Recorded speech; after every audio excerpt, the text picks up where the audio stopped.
4 years ago, I was approached by a U.S. firm to develop a retirement strategy for corporate retirement plans in the U.S.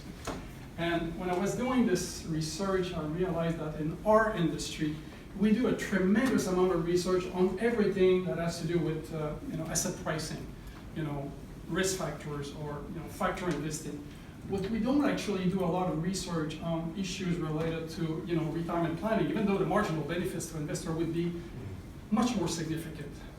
Furthermore, as you know, most business segments in our industry are facing disruptions that are impacting their business models and also impacting their revenue. So before we start discussing the book and the research in the book, I would like to look at the consequences of two major changes that have impacted the asset management industry over the last 10 to 20 years. And then we can look at the third change that will impact this time the advisory side of the business.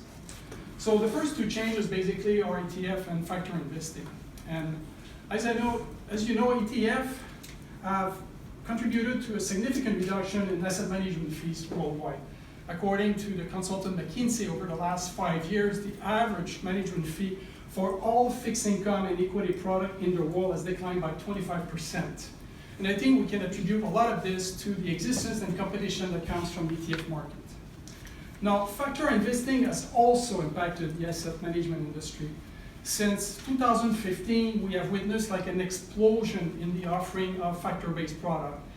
And part of the reason for this is research and evidence that shows that when you analyze the performance of an active manager, a traditional active manager, you can usually replicate or create a factor product that will replicate much of the style and performance of that manager.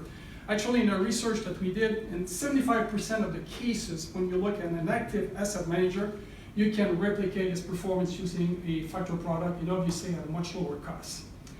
And because of this, many institutional investors, at least in North America, have been replacing basically their traditional asset manager with factor products. And I'll give you a few examples. In Montreal in 2018, there's this pension fund that worked with an index provider to create a factor index, a factor product that would replace half of their existing managers. So they created this lower volatility factor product with an emphasis on corporate profitability and dividend growth that cost them only 7 basis points. They're paying 3 basis points to the index provider for the creation and the maintenance of the index, and they're paying basically 4 basis points for execution, simply. And the 4 basis points is going to go down as the size basically of the mandate goes down. Now, even the very large pension funds in Canada, the public pension funds, are also doing something similar as they are internalizing their asset management model. For example, you take Caisse de dépôt in Montreal. It has about $330 billion in assets, manages 90% of everything internally, everything, equity, fixed income, infrastructure, real estate. And yet, basically, they have created over the last 6 years several factor-based products to internalize a lot of their equity management. So also about 90% of their equity management is basically managed internally. So the traditional asset management business model is being basically attacked by these low-cost algorithmic approaches. And you're going to be talking about artificial intelligence in other sessions. Well, it's only going to make this worse, and I'll talk a bit about this, but artificial intelligence is only going to make this worse. Now, there is one segment of our industry that has not yet been affected to the same degree by basically new competition, and it is the advisory part of the business. In that segment, most of the competition has come in a very limited way from these robo-advisors. But robo-advisors, they're not financial planning engine. They don't have this human contact and also the branding that's often required when we're talking about basically financial planning. People want to have a big name, and also they want to have human contact. At most, when you look at robo-advisor, they are basically allocation and rebalancing tools, but they are getting better and they will get better. For example, 2 months ago, there was an article in The Economist discussing the arrival of business class advisory services for the masses, like basically for everybody.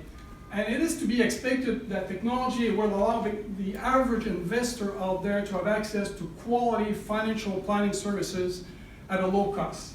It will happen. But the technology is not yet at the level that it should be, and it's not yet at the level that it could be.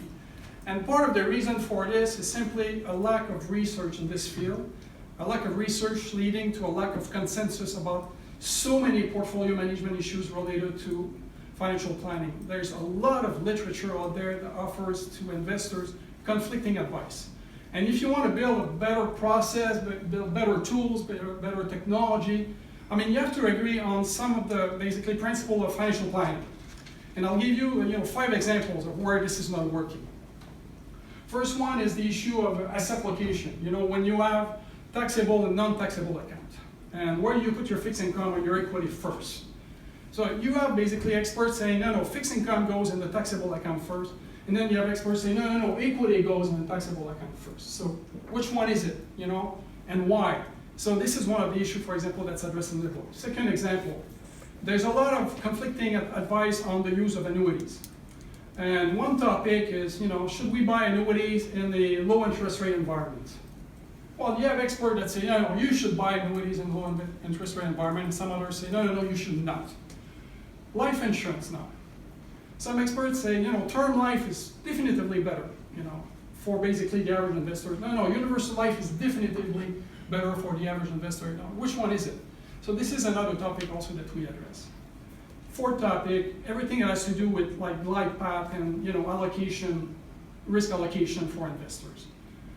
Sometimes we don't exactly know how should we determine the glide path for a specific investor, for Joe, for Jill, for James, basically. For example, let's say you have 2 investors there. Both of them are 45 years old. They save the same amount of money. They earn the same income. They want to retire at the same time. They have the same objectives in terms of income and retirement. Everything's the same. They even have the same risk tolerance. But one investor basically saved more money in the past. Currently has more assets. How is this supposed to affect the glide path that you recommend to this investor versus the other one?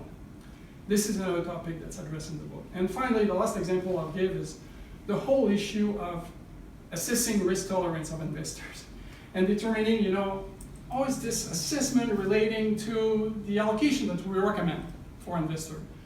And apparently, according to the literature, this is badly done for 90% of investors out there. This is not well done. And I came across an article a few months ago discussing all the risk scores that you get from filling these questionnaires related to the allocation that's recommended to you. And it found that depending on which questionnaire and which methodology that you use, that what's recommended to you would be tremendously different. And they take the example of a specific type of investor. For example, someone with extremely low risk tolerance, and they say that according to some questionnaire, that investor would have been advised to have a 0% allocation to equity, and according to other questionnaire, it would have been advised to have a 70% basically allocation to equity. So which one is it? So, and these are all topics basically are being addressed in the book. So even if we could agree on the whole science of investing, and the book is a lot about, can we agree on some elements of the science of investing? How do we deal with the literacy issue? For most investors, basically, when we talk about asset management, when we talk about financial planning, it's a black box. And when something bad happens, they still panic, basically. So let's say we want to improve things, tremendously for investors, planning retirement over the next 5 years. Where do we put the emphasis? So do we put the emphasis on literacy, improving literacy? I mean, so many efforts have been put into literacy, projects in Canada and the US, I imagine here, with very limited success. All I can say in Canada is that we've improved awareness of the problem, but have we improved literacy, especially for people who are 50 years and older, that have never dealt with financial issues and mathematical issues, incredibly difficult to improve literacy. And it's just a matter of fact, and it's been evaluated, and I could tell you how it was done. Or, the other alternative is, can we create processes that inspire control and confidence supported by great investment tools, where the investor maybe will not understand everything. I mean, he won't understand, obviously, all the concepts, but he will say, well, this is a process that really seems to understand me and take all of my, basically, risk parameters into account, and then they'll feel comfortable with that.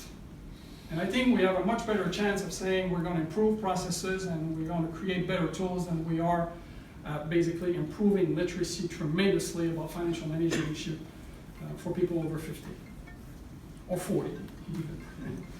So this brings me back to the book Secure Retirement. Most books on retirement planning deal with general issues related to retirement, supported by prior literature, supported by simple investment rules, supported by sometimes unsupported belief. This is probably the first book that looks at every risk aspect of retirement planning and will analyze all of this risk using new research, but also cohesive research. We have basically a comprehensive models that we use to evaluate every risk management aspect, and I'll describe that model a little bit later on. So, the goal of the book is basically saying, can we create a better consensus about the science of investing? And can we help develop a process that inspires more trust and confidence in the goal that we want to achieve? Now, when you look at the title of the book, it says Secure Retirement, Connecting Financial Science and Human Behavior. This is not a book about new science of human behavior. It's been done. It's been done by Kahneman, it's been done by Mo Hussein, it's been done by Richard Thaler, it's been done even by Nassim Taleb, basically. This is a book that says, okay, here's what we understand of this literature on human behavior, about the need for nudging, about the aspect that trigger bad behavior. So how can we use the financial science that we're trying to develop in the book to basically mitigate so many of the risks that we've identified, the bad behavior. So how do we mitigate bad behavior using financial science? How do we, reduce short-term risk for investors without compromising long-term risk being income and retirement? How do we nudge investors, through the way we communicate with them and the type of information we give them to basically not make bad decisions? But this is not about, new science basically in terms of retirement planning, behavioral finance, sorry. So, how does that work? I might need to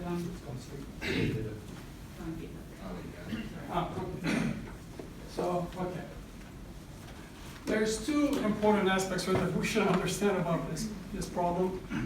First, it's complicated. According to Jacques, it's complicated because there's so many dimensions to the problem. The human brain has been, analyzed to be able to handle maybe 5 or 6 dimensions, in a problem, but not something that has 10, 11, 12, 13, 14 dimensions. And retirement planning has that many, basically, dimensions. But it can be solved, according to Bertrand, using financial principle, and this is really what we're trying to do here, saying, can we use financial principle to solve this problem? Now, it doesn't mean that we don't have to make adjustment for the fact that investor A lives in country A and investor B lives in country B. So, the main difference that we have to account for, and in the book we talk about Canadian and US investor, and our Canadian and US investor and retire is different. They're different because of the taxation, obviously, that they pay. They're different because of the social safety net that's different in the two countries. They're different because of the type of savings program that exists in both countries to promote retirement. We have tax-deferred account, they do. We have tax-exempt account, and they do, but they're tremendously different in the way that they're basically working. We're even different in terms of mortality. The average Canadian lives 2 years longer than the average, basically, American. And maybe New Zealand is essentially the same thing. So once we adjust for all these issues, then we should be able to use the same financial principle for everything else. And maybe later on, because there was a question before I started, we could talk about the impact of taxation on retirement success. And I don't talk about this, I didn't intend to talk about this, but it's been tested, and the impact of basically where you live in terms of taxation is, it's probably more significant than almost anything else.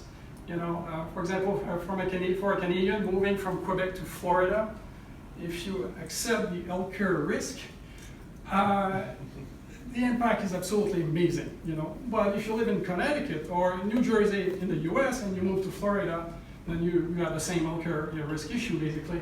The impact is absolutely also incredibly significant. Now, whenever we look at a problem like this, we need a framework. And this is the framework that we use to resolve the retirement, problem.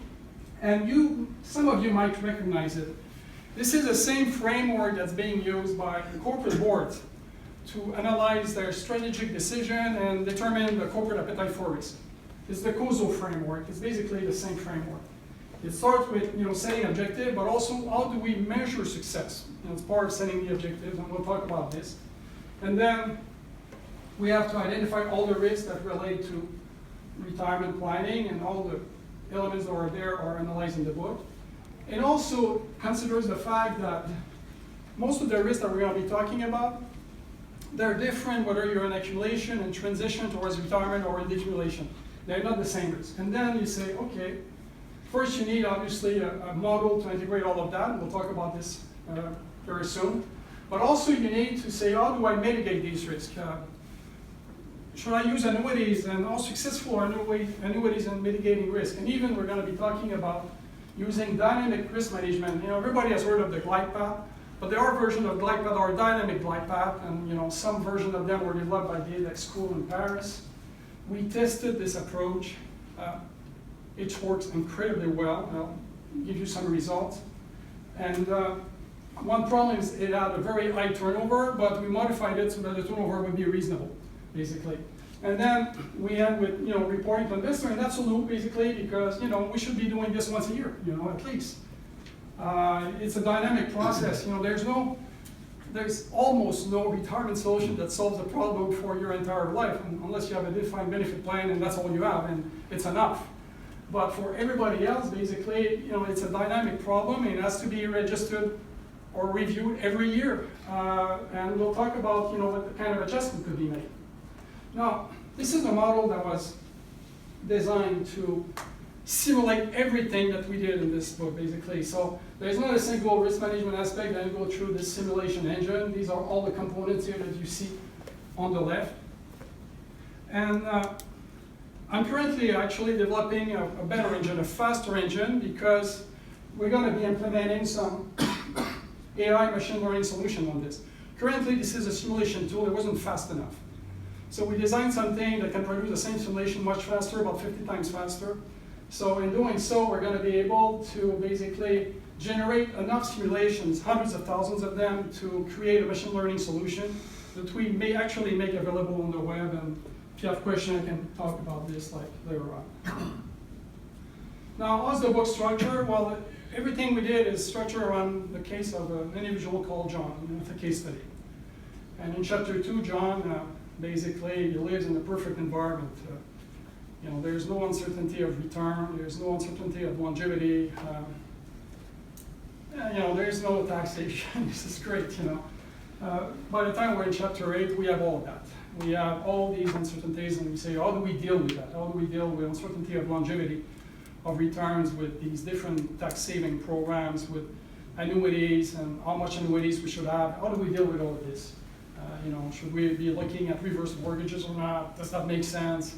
Etc. So by the end, basically, we have a very dynamic, stochastic, and realistic, basically, environment for John. This is really what we needed. And each risk aspect that we analyzed was analyzed the same way. It starts with saying, here's a problem.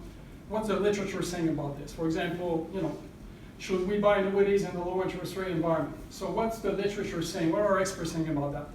And then basically we develop our own assumption or hypothesis about this, and we try to defend this using basically, not research, but theoretical, basically, a theoretical point of view. And then we say, okay, we have to support this now.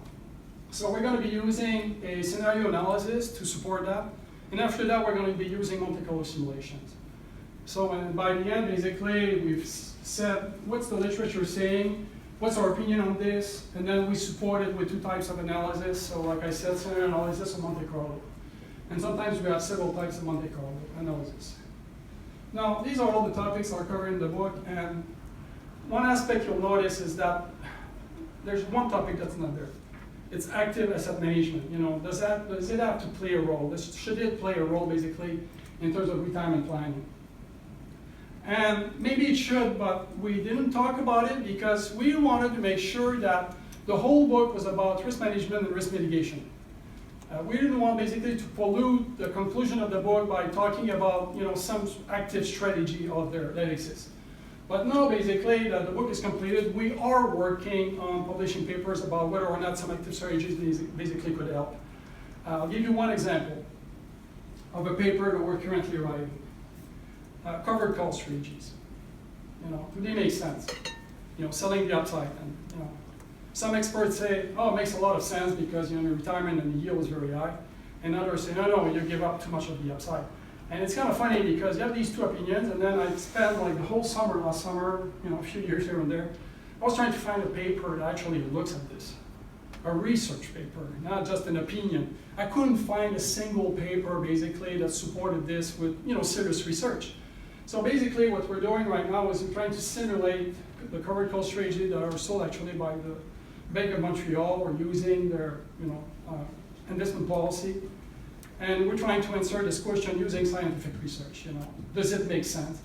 Because I own some of those personally. I'm still not sure I'm doing the right thing. Maybe it's a great thing. I just don't have the answer because there's actually no research out there except for people saying it's great because the yield is high, or it's not great because you give up too much of the upside. Now, there's too much material to cover and we don't have enough time, so in the remainder of this presentation, I'm going to be looking at two risk aspects or two elements that are discussed in the book. And the first one is, it's a risk aspect, which is, what should be the shape of a glide path in accumulation, your allocation. Only in accumulation, not in decumulation because we don't have enough time, but I'll give you some conclusion that we reach, but just in accumulation. So should the glide path be, declining in shape, allocation to equity very high, going down? If yes, how high should it be initially, how low should it be towards the end? And what you have on the right is just for reference purpose. We look at the glide paths that are being offered by 10 very well-known asset management firms, and this is the least and most aggressive of all of them. And as you see, the least and most aggressive, they're not that different. They all start with about 90 to 100% allocation to equity, sometimes 85. They go down to about 60%, basically 5 years prior to retirement, and then they might be a little bit different. Some go to the low 30% in terms of allocation, and some say in the 40, 45%. And the big question we have is, do we agree with this, basically, and why would we agree with that? And the second topic we're going to be looking at is a case study, the case study of John, basically, that we discussed in Chapter 8, and everything that we did to try to improve the lifestyle of John, Initially, when we look at him, he's 30 years old, and at the end, he's 60 years old. And then we look at, what have we done when he was 30 to improve his situation? What did we do when he was 60, basically, to improve his situation? So let's start with the glide path. In the literature, the main justification for a declining glide path is, what people call time diversification. That's what people say. And time diversification refers to the fact that, when you have bad returns, eventually you have good returns, and when you have good returns, you eventually have bad returns. So in 2008 and early 2009, we had really bad returns, so we should have been expecting better returns afterward. And now we have great returns, so maybe we should expect something really bad to happen. But if you believe in time diversification, and if you have a long horizon, what it means basically is that the average return you would expect to realize over the long run should be close to your expectation because, bad returns will compensate for the returns, if you agree with that. The main objection for declining glide path is a lot of people are saying that time diversification is not a good concept, it's a faulty concept. That basically risk does not decline with the horizon, actually risk increases. And even having 100 years of historical data where it seems that most of the time, basically, at least in North America or industrialized countries, that we have this return reversal, that we cannot really make this argument, that this argument is not really valid or we're not sure of it. Now, fortunately, in the book we talk about time diversification. We say we don't need time diversification to justify the shape of the glide path. We agree with the general declining shape, but not because of time diversification, but because of something called human capital. And I'll explain what it means intuitively, and I'll explain what it means from a mathematical point of view. So intuitively, Human capital refers to the fact that as an investor, we have these two sources of wealth. And we have the portfolio wealth, we have fixed income, equity, real estate, etc., that we have accumulated in the past. And then we have the human capital wealth, which is the present value of all future savings, that we're going to do while we work, and still work. And so when we're young, basically, we have very little portfolio wealth, we have a lot of human capital, presumably. And when we're old, it's totally the reverse. We're 65, we're going to retire, we're 62, and we have almost no human capital left. And basically, we have all this portfolio wealth. And what's interesting about this is that the concept of human capital is the concept that's being used by the two entities that manage Social Security in Canada to justify the type of allocation that they have with the portfolio. As you may know, like Social Security in Quebec is managed by Caisse de dépôt, but outside of Quebec, it's managed by basically Canada Pension Plan. And in both regimes are financed in a similar way. 25% of the liabilities of Social Security, whether in Quebec and Canada, is funded through a portfolio that's invested and managed by these entities. And the other 75% is the present value of all future contributions to the system by employee and employers, basically the human capital of the country. So if you use the case of Quebec, and let's say you say that the liability of Social Security is 300 billion, it's more than that, but let's say you say it's 300 billion. 75 billion, 25% would be invested in a portfolio, and basically 225 billion would be the present value of future contribution over a period of about 50, 60 years. They're looking at a very long period of time. So let's look at these two portfolios, the financial portfolio and the human capital portfolio from a risk point of view. The financial portfolio has what type of risk, It has capital market risk, It has equity risk, it has fixed income risk, it has liquidity risk, it has credit risk. We'll come back to that. But the other portfolio, human capital, is what type of risk? It's future basically contributions to the system. It's demographic and employment risk.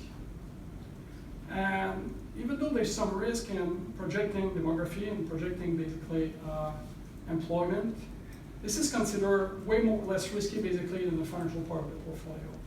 And actually, it's been shown to have fixed income-like characteristics. So when Caisse de dépôt and Canada Pension Plan looks at this, they're saying, yeah, we have this 475 billion financial asset, but that 225 billion is really fixed income-like. And because of this, they take a lot of risk with the portfolio. In fact, in either portfolio, whether it's the Quebec or the portion of Canada outside of Quebec, 85% is invested in the risky assets. It's invested in equity, private equity, real estate, infrastructure, only 15% of fixed income.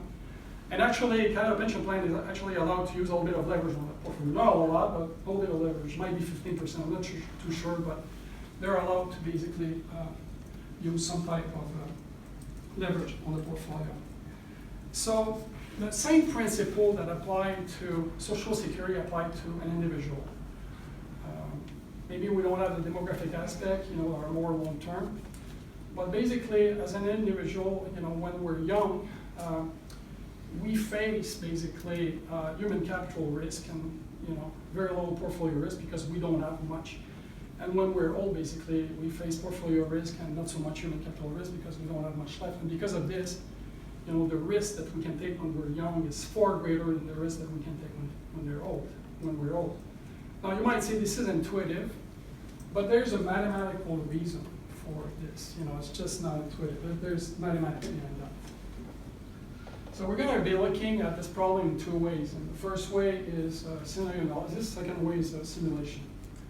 So what you're looking at here is basically all the periods in the last 100 years that started with an equity drawdown of at least 10%. Obviously, a Great Depression was more than 10%, but that started with 10%. And the height of the bar tells you basically how long it took to realize a return equal to a risk-free rate. So reversion to the mean here was just risk-free rate, nothing more than that. So the Great Depression, for example, starts in August 29. It took 15.5 years to have a return of 0.5% on average, which was the risk-free rate because we had deflation. It took until February 1945. In 1968, there was another drawdown of 10% or more that started. It took 16.5 years for the equity market to match the performance of the risk-free rate, but we had inflation, so it was 7.8%. Actually, it took longer even the Great Depression to match this. So 0.5% was the return of the equity market for 15.5 years, 7.8% was the return of the equity market for 16.5 years. And what I want to show you is that for an investor that would have been in accumulation, saving money regularly, the return would have been tremendously different from these returns that we have here. So same information, table format. We're only going to be looking at the first line because everything else is the same in terms of conclusion. So we have the Great Depression, 15.5 years. The size of the drawdown was 82.5%. Took 2.8 years to get to that level, 82.5. After 15.5 years, we're at 0.5% return. The no wealth column here shows what would have been the return of an individual that basically saved month after month, had no initial wealth. And the amount of saving was adjusted so that it would be inflation adjusted. So if there was deflation, let's say save $100 a month, if inflation was negative, might have been a bit less than 100. If inflation was positive, a bit more than 100. But this is a no initial wealth scenario. And that investor did not realize a return of 0.5%. He did 8.6% above the risk-free rate. He did 9.1 because it was an accumulation. And then we look at other scenarios where there is some initial wealth. 50% means that your initial wealth is 50% of your human capital projected wealth over the 15.5 years. So the more initial wealth you have, the less the excess return, but even the 50% is 4.5. And maybe there would be a scenario where you only have initial wealth and you don't have basically future wealth, no more human capital, and then you would have the return of the risk-free rate. So as the wealth increases, this 8.6 is going towards 0.5, but for somebody in accumulation, the return is major. And it's the same situation for any period that had a drawdown historically. And I don't know if you can see intuitively why we have this result. You see it intuitively? No? I'll give you a simple example, the simplest example I can think of. The example over 2 years where you have a minus 50% return followed by a 100% return.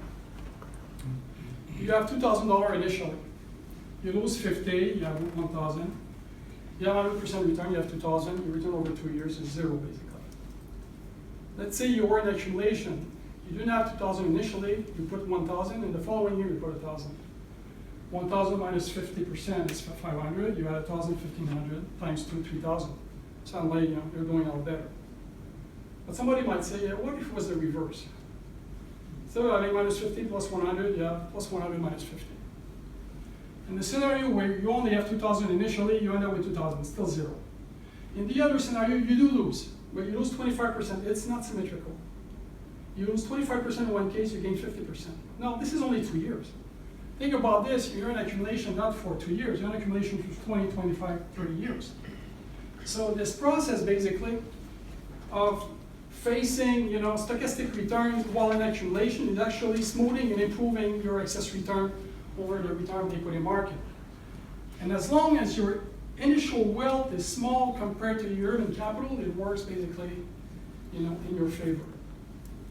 And it stabilizes your return significantly. In fact, when we did simulations on this, and we were looking at, for investment accumulation, how many scenarios, what percent of scenarios led to a situation where basically the return of the investor was less than the return of the equity market? We only found 4% of the scenarios out of all the scenarios leading to that. Out of 30,000 we did 4%. And when this happened, it was not that bad. It was very asymmetric. And think about it, the only situation where you would lose with this would be if returns were negative year after year after year after year after year. So then, that's more than the Great Depression, it's something else.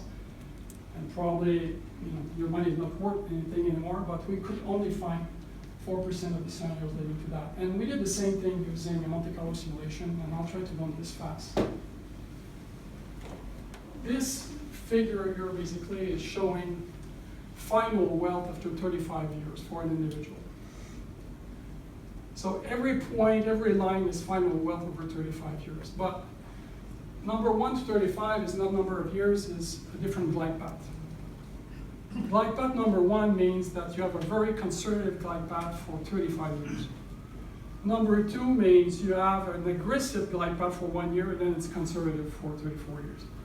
Glide path number 10 is, basically you're aggressive for 10 years, and then you're conservative for the rest. Even though there's some smoothing, in terms of going from more aggressive to less aggressive. And here, this glide path is aggressive all the time. So we have 38,000 scenarios, so 36 glide paths, so we did 36 times 30,000 scenarios. And the lines simply show what's the final wealth at different levels of probabilities. 25, 10, 5, 2.5, 1. And only when you basically start looking at 2.5%, 1% probability level, do you have a situation where using more risk actually leads to lower wealth. Only at 2.5, 1% probability level. So it basically says that, yeah, you could tolerate a lot of risk for a long period of time, but maybe in the last 15 years prior to retirement, you should, if you're concerned about the 2.5% probability level, you should be a bit more conservative, basically. Now, this doesn't tell you how low the risk should go, but one aspect I don't have time to discuss, which is discussed in the book, is basically, how much risk can you take when you approach retirement? And we look at situation of different investors. Investors that towards retirement have excess wealth, meaning they have more wealth than they need for their objectives, and then investors that don't have that much excess wealth, and then even investors that actually just have maybe just enough wealth to handle retirement. And what we find is that if an investor has just enough wealth to go into retirement invest a portion of his portfolio in annuities, the remainder of his portfolio could take a lot more risk. In the sense that you have two choices. You could say 100% of my portfolio goes into a glide path that's fairly conservative as I approach retirement. 30% goes into basically annuities, but the other 70% goes in a glide path that's way more aggressive as I approach retirement. And we find that the second approach, for reasons that maybe in the question period we could answer, led to a dominant situation, like a far better scenario for the investor.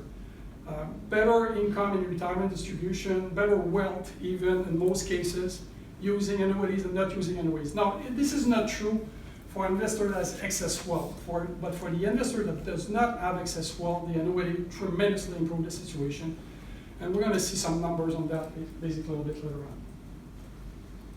So this leads me to the last topic, basically, which is the case study of John. And John initially is 30 years old. He has a college education. We use that to project his income, but we could use something else.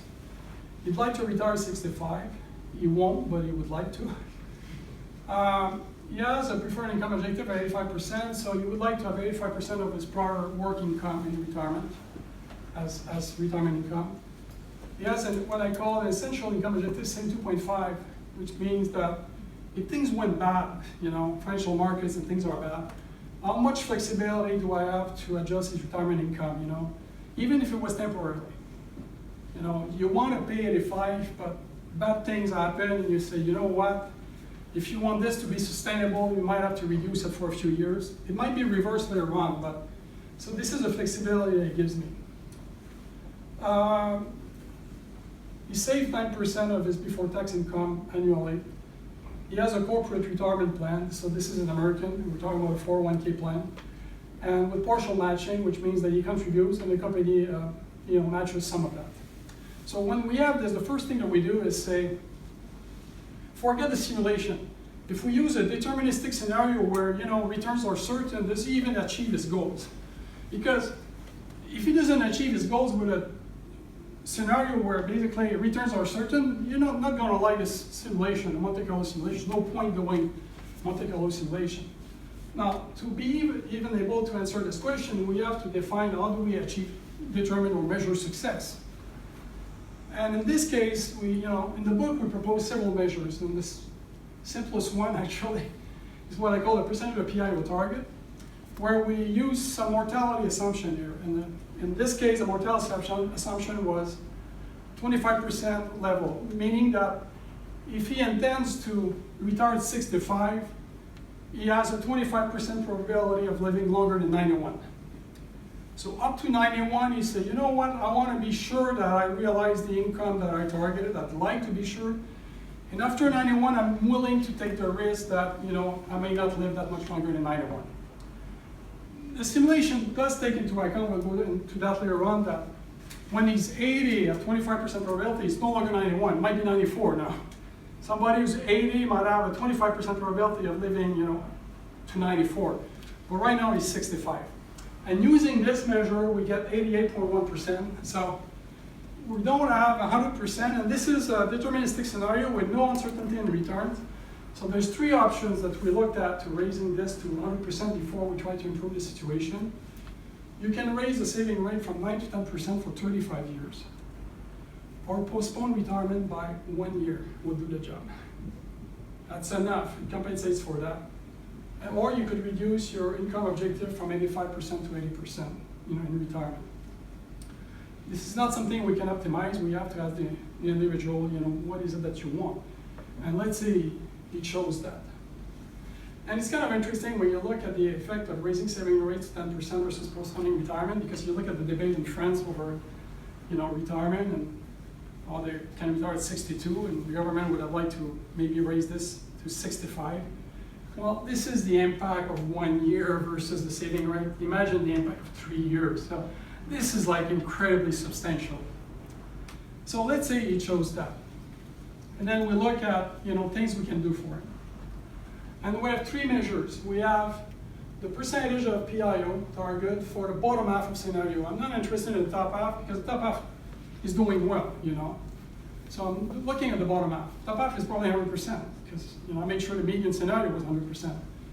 And then we have the wealth at a level of survival level of 25% probability. Basically, how much wealth do I have on average when I'm about 91, 92 for somebody age 66? And then what's the average worst calendars drawdown above, not above, but for the 5,000 scenarios that it did each time, you know. So we start here at 30 years old, a 90-40 glide path. So starts high, finishes much like the industry, 100 basis points, 64.9, 736,000, minus 24.3% worst average calendar return during that period. And then I say, okay, I'm going to pay less. So I already 70 basis point less, 72.6, 1.6 million, minus 24. And then I say, you know what, I'm going to test, you know, a more conservative glide path, 60-40. And that doesn't help because of what we explained about the accumulation aspect of it. It doesn't help the PIO, it doesn't help the wealth, but it does help the worst calendar return average because it's more conservative. Then you say, you know what, I'm going to use 90-40 again, 30 basis points, so I'm going back to more aggressive. But I'm going to be using what I call the accumulation engine, which is a methodology that EDEC has developed to manage drawdown. It's a portfolio insurance methodology that manages drawdown on a yearly basis. And actually, this works pretty good because this improves, the wealth's pretty good, and I have the same drawdown as a 60-40 portfolio, even though I have a 90-40. And then I continue, I say, okay, I'm going back to 90-60 now portfolio, more aggressive towards the end, but I have 30% annuities. 77.1, 2 million in wealth, even though I have annuities. Drawdown minus 18%. And then I'm using dynamic annuity allocation, which means that instead of simply buying annuities, there's an algorithm, and I talk about it in the book, that says, does this person need an annuity? If he has a lot of excess wealth, he doesn't. If he doesn't have a lot of excess wealth, he does. So it varies between 0 and 30%, and it doesn't change this, improves the wealth quite a lot, and we have the same drawdown. Now we take the same individual, and now he's 60 years old. And we start again with the same, you know, reference point, 90, 40, 30 basis points. So since we have left fewer years ahead of us, there's less uncertainty, 85.7. This is the wealth, the drawdown much smaller because even though it's 90-40, it's 60, so we're no longer at 90% equity. So accumulation engine, dynamic annuity allocation, 86.6, more wealth, same drawdown. Then we optimize Social Security. So the point is, in the US Social Security, you can take it between the age of 62 and 70. So there is an optimization process that determines for each scenario, when should you take it? And most of the time for somebody who's healthy, the answer is between 68 and 70, if you're healthy. If you're not healthy, I'll say take it sooner. But if you're very healthy, we'll postpone it, and actually, it helps a little bit with all the parameters. We tested reverse mortgage strategy, which helped. Not that I necessarily recommend it, but the reverse mortgage strategy we tested is one where you set up the reverse mortgage when you retire, but you don't use it unless you have bad performance in the market. And the well takes into account that you might have some mortgages here, so it's net of the mortgage. And then we tested the decumulation engine, which is the strategy proposed by EDEC to manage drawdown. So PIO 90.1, the well is doing pretty well, and basically the drawdown basically remains at about the same level. Same information, but using the distribution. We started here, and we're moving there. This is where I only look at the top 50% of scenario, the bottom 50, because the top 50 are doing well. And so we're moving this curve. The only thing we don't have here is the decumulation engine, this line. And it protects very well when the performances are poor, bad. And here it makes you be more careful than you should be. It says, I'm not sure if you have enough money, because the way the decumulation engine works is that every month it's looking at how much wealth you have versus how much money you want to take out. And it determines if you can afford it. So obviously there's a probability behind that. And it might say, I'm not sure you have enough, so reduce your consumption a little bit. And then you end up knowing after the fact that you actually have enough money. So the money is not lost. It means here that you have more asset in your portfolio if you reduce consumption and you didn't have to. And basically that's one of the last aspects I'm going to be discussing. So I'm going to finish on this and just a few things I want to say. The same thing has happened to asset management industry with ETF and factor investing will happen to advisory business. It will take a much longer period of time to happen. Because there was a consultant from Bain Capital that said you need 4 things to be successful for with wealth management. You need technology, and it's not quite there. You need branding. Robo-advisors don't really have branding, the big firms do. You need marketing dollars, even some big robo-advisors basically have that. And then they say you need the human touch, human contact, because people are afraid of basically everything related to investment management. And maybe the solution will be that eventually, and this is what's happening actually, the very big firms are developing better financial engine. And they will create and start basically these advisory business where they use technology but with an advisor but at a lower cost. Because you need a branding as well. And it's just going to take more time. And the last thing I want to say is that secure retirement was just the first effort we did in terms of doing research on retirement issues. In April, we're launching a portal, a research portal called the Financial Intelligence Project. It doesn't exist yet, but it really exists April 1st. So secure retirement only covers one aspect, one problem related to retirement. It's risk capacity and it's risk management and risk mitigation. But there are other aspects. There's 6 aspects that the portal is going to be covering. And the first one is basically process and governance. So what should be the process and governance of retirement planning? Second one is risk capacity, is this one. The third one is risk assessment. How do we assess the risk of somebody and determine basically what the appropriate risk allocation should be for that person? And how can we nudge the person to do the right thing if it doesn't match? Because risk capacity, we could say he can take a lot of risk, and then we do risk assessment, it doesn't work because so then part of the portal will be, how do we nudge him, try to nudge him in the right direction, basically. The fourth topic will be active management. We don't talk about it in the book, but we're going to talk about it. We're already writing a few articles on this. The fifth one is the impact of technology and all of this. And the sixth one is basically how different is it to do all of that, but for wealthy people, not people with $2, $3, $4, $5, $6 million or 7, but people with 15, 20 million. People that have basically, family trusts and businesses, own artwork and exotic cars.